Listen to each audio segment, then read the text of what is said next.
tale of two sides as we're almost at the end of the eliminations in the PVL. Now, on one hand, there are teams that are semi-bound squads. And on the other are those hoping for a better run next conference. Now, while their teams may not have made it to the postseason, we still need to give an ode to the standouts that kept fighting until the bitter end. Now, joining us tonight to talk about all of that is PVL analyst Jamie La Victoria. Jamie, I love it. Welcome back. Hi, guys. All right, so we have a lot to talk about here. First of all, congratulations to all of the players and all the teams that did make it to the semifinals. But then there are some players here, Jamie, that we want to talk about because really, despite the results not being that great, it did shine. I want to talk about first Rachel Andakis in particular for Signal. Not the type of season that they wanted, but That's then, right. you know, former Queen Tamarao still going strong here, captain. It just felt like she wore her heart on her sleeves every time. That's right. Their season in this All-Filipino Conference was very shaky. It's not their usual. She was number 27 in scoring with a total of 61 points. And although they did not win, they have a team that's full of veterans. And she is the player that is holding their team together. And I have to give kudos to her because she plays professionally. Yeah. She's very emotional, which is also good, but she also leads by example on the court.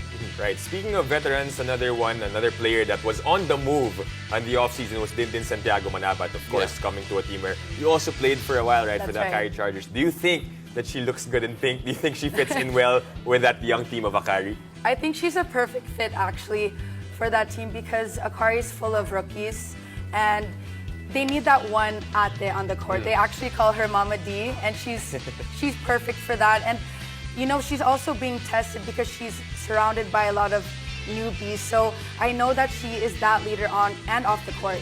Yeah, you know, it's interesting because, Dip, I don't know if you noticed, she avoided the question, does she look good in pink?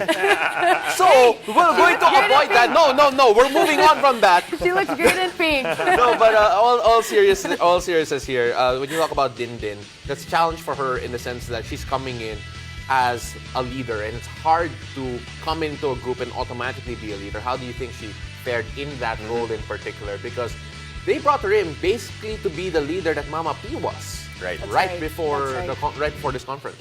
Right before reinforced. I mean, I'm sure it was difficult for Ate Dindin, but because you're a vet, you know what you're getting into, and you have to have that certain patience for your squad. Right. Let's move on to the next player, Jamie. Maddie Madayag, of course, we know that she came from an injury, right? Medyo matagal yung recovery niya from that ACL. But do you think how she performed in this conference, it was enough like what we expected of her? Kasi, of course, we all know it's a slow progress, right? Not everyone's gonna be or come out 100%. But did she do enough to at least help out her team this conference alone for Maddie Madayag?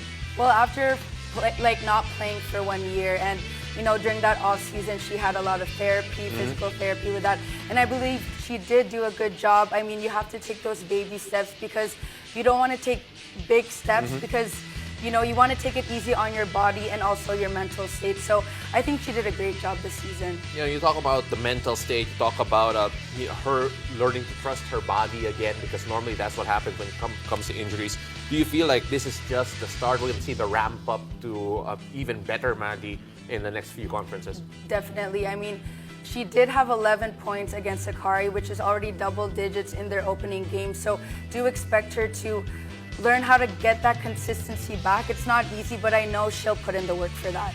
Right. And finally, on the list of the players that did well, of course, not making it, though, to the semifinals, just missed it with that loss the other night, is Mylene Paat in the Cherry Tigo crossover. She was, of course, the MVP last conference. Could have been an MVP candidate as well if they made it more further to the conference. But what do you think of her performance this All-Filipino Conference? Of course, we know Mylene, how she plays, always with fire, always with intensity. But how did she do in the All-Filipino Conference? Well, I mean, I think that the name already speaks for itself. She is the #1 scorer. And what I like about her game is she leads by example. You know, she's not all talk. She actually walks the walk. And not only does she do that, she's also that ate that is needed on the court.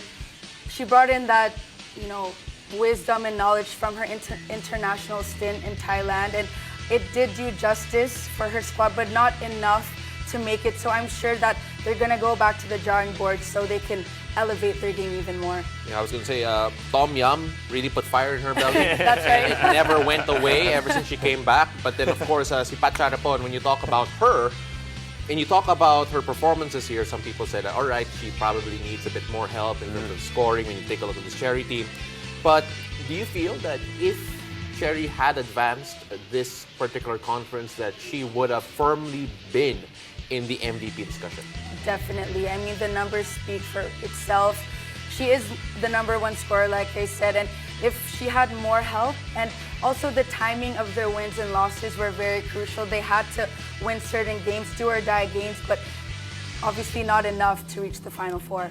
Right. What can we expect, I guess, tomorrow for the last game day of PVL? Of course, some teams, couple of those teams are already eliminated. And actually, you already have the final forecast. But what can we expect on the final game day of the PVL? Some of these names will also be seeing action tomorrow. That's right. Well, the 2 games tomorrow are non-bearing games, but do expect that those teams want to end on a good note. I mean, they did not reach the Final Four, but do expect they'll bring their A game. And expect us also tomorrow. Yes, I'll be working that's right. together. We're covering tomorrow, guys. Last game.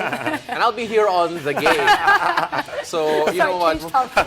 We're not done with Jamie yet. So you guys can continue building that chemistry for tomorrow.